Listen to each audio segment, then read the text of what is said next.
Hello students, welcome back to my YouTube channel infinity by Vishali.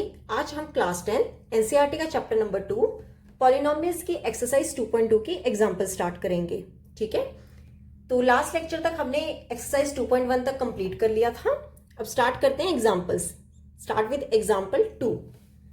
Find the zeros of the quadratic polynomial x square plus 7x plus 10 and verify the relationship between the zeros and the coefficients।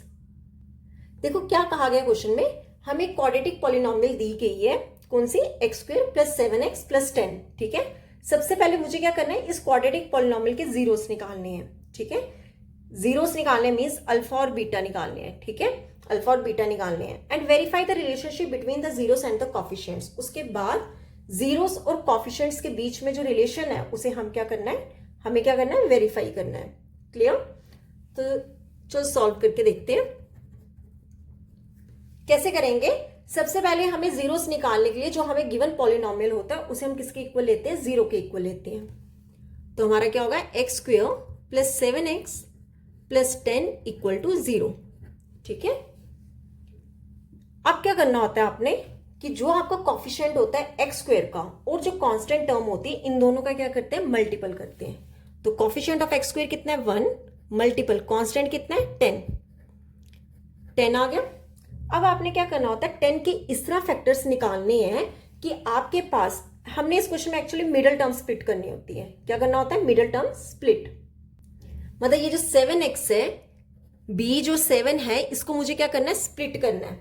ठीक है, और वो मैं split कहां से करूंगी, इस 10 से जो हमने मल्टीपल किया ना, इस 10 को इस तरह स्प्लिट करना है कि मेरे पास प्लस माइनस करके वैल्यू कितनी आ जाए, 7 आ जाए।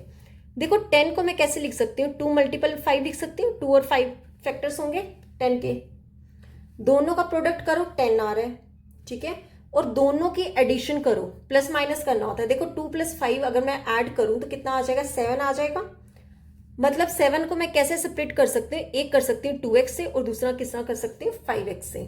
ठीक है, तो आपने क्या करना होता है, फर्स्ट टर्म और लास्ट टर्म वैसे ही लिखनी होती है। जो सेंटर वाली टर्म है उसको क्या कर देना होता है, स्प्लिट कर देना होता है। तो वो कौन से आए हैं, एक आया है 2x, ये मैंने x इसलिए लगाया क्योंकि क्वेश्चन में क्या था, x में टर्म थी। ठीक है, 2x प्लस 5x। क्लियर? आपने हमेशा ये देखना होता है कि दोनों का मल्टीपल करने पे 2 और 5 का मल्टीपल करने पे आपका 10 आ जाए और इन दोनों की प्लस माइनस करके हमारे पास मिडल वाली टर्म सेम आ जाए। ठीक है, उसे हम क्या कहते हैं, मिडल टर्म स्प्लिट। अब क्या करो, 2 का पेयर्स बना लो। ये 2 पेयर्स हो गए और ये 2 पेयर्स हो गए। ठीक है, अब देखो यहां पर इस टर्म में x क्या आ रहा है, कॉमन आ रहा है। ठीक है, ये है ना एक्स स्क्वायर प्लस 2x, मतलब एक्स स्क्वायर को मैं कैसे लिख सकती हूँ, x multiple x plus 2 multiple x। अब देखो एक x और एक x आपस में क्या आ गया, कॉमन। रिमेनिंग क्या रहा वो ब्रैकेट में लिख दो। रिमेनिंग क्या रहा यहाँ पे, x, बीच में क्या है, प्लस, और क्या बच रहा है, 2, x प्लस 2। क्लियर? अब आगे क्या, प्लस प्लस साइन डाल लो। अब देखो x तो दोनों में कॉमन तो नहीं आ रहा है, ये तो हमें पता चल गया, पर 5 और 10 में से क्या कॉमन आ सकता है, 5 कॉमन आ सकता है। क्लियर? मतलब मैं 5x प्लस 10 को कैसे लिख सकती हूँ, 5 मल्टीपल में x प्लस 2 मल्टीपल में 5। अब देखो 5 और 5 क्या आ गया, कॉमन। ब्रैकेट में क्या आएगा, यहां पे क्या बचा, x, और यहां पे क्या बचा, प्लस 2। तो ब्रैकेट में क्या आएगा, x plus 2 equal to 0। Clear?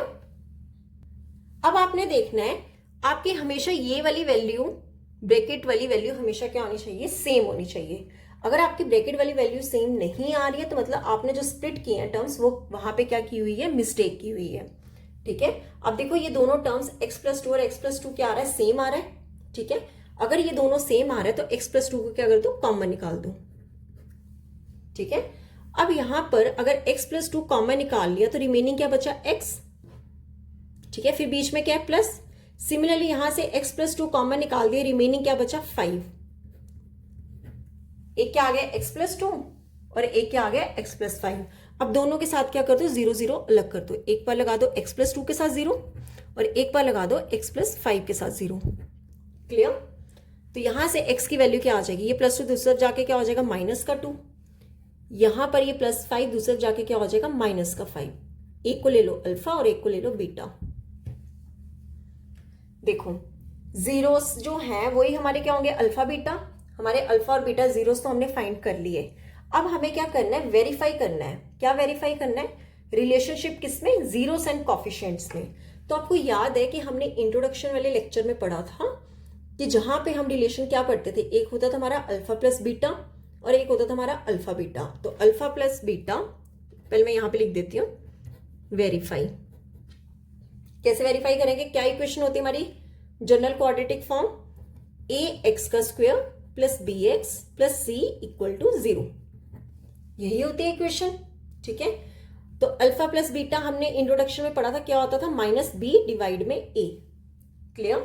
अब क्या करो, इसमें वैल्यूज पुट कर लो। ठीक है, अल्फा की वैल्यू कितनी है, -2 प्लस बीटा की वैल्यू कितनी है, -5। क्लियर, इज इक्वल टू, अब ये माइनस बी और ए की वैल्यू कहां से आएगी, ये आएगी हमें जो गिवन क्वाड्रेटिक इक्वेशन दी है। ठीक है, क्या गिवन क्वाड्रेटिक इक्वेशन है, x square plus 7x plus 10 equal to 0। B क्या होता था, मिडल वाली ना, जो एक्स के साथ होता था, -7 डिवाइड में ए कितना है, 1। ठीक है, यहां पे क्या आएगा, -2 प्लस माइनस कितना हो गया, माइनस इक्वल टू -7। तो -2 और -5 कितना होता है, -7 इक्वल टू -7। एक चीज आपको यहां से खुद क्वेश्चन आप चेक कर लोगे एग्जाम में कि आपने सही किया है कि गलत। एक तो आपकी ये दोनों टर्म सेम आनी चाहिए, दूसरा जब आप वेरीफाई करोगे तब भी आपकी ये दोनों टर्म्स आपस में क्या आनी चाहिए, सेम आनी चाहिए। अगर सेम नहीं आ रही है तो मतलब आपने क्वेश्चन में कहीं ना कहीं क्या की होगी, मिस्टेक की होगी। क्लियर। अब निकाल लेते हैं अल्फा बीटा। अल्फा बीटा का क्या फॉर्मूला होता था, सी डिवाइड में ए।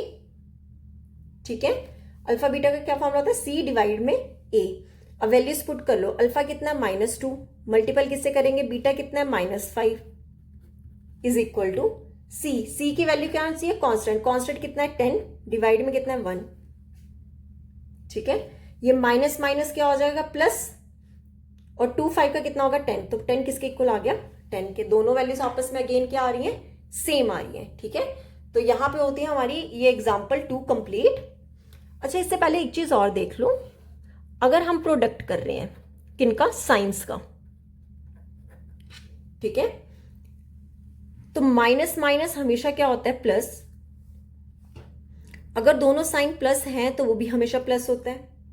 अगर एक साइन माइनस और एक साइन प्लस है तो वो माइनस होता है। और अगर एक साइन प्लस है और सेकंड साइन माइनस है तो वो भी कितना होता है, माइनस होता है। ठीक है, ये आपको पता होना चाहिए। देखो यहाँ पे मल्टीप्लाई हो रही है और एक साइन माइनस है, दूसरा साइन भी माइनस है, तो माइनस माइनस क्या हो जाता है, प्लस हो जाता है। मल्टीपल में प्लस होता है। ठीक है, और 2 5 का कितना हो गया, 10। क्लियर। तो आज हम एग्जाम्पल नंबर 2 ही करेंगे। नेक्स्ट लेक्चर में हम example number 3 and example number 4 करेंगे। तो अगर आपको इस क्वेश्चन में कोई भी डाउट होगा या अभी तक हमने जितना सिलेबस किया कोई डाउट होगा तो आप मुझे कमेंट सेक्शन में पूछ सकते हो। आई होप आपको वीडियोस अच्छी लग रही होंगी। अगर आपको वीडियोस अच्छी लग रही है तो please like share and subscribe my channel. Thank you.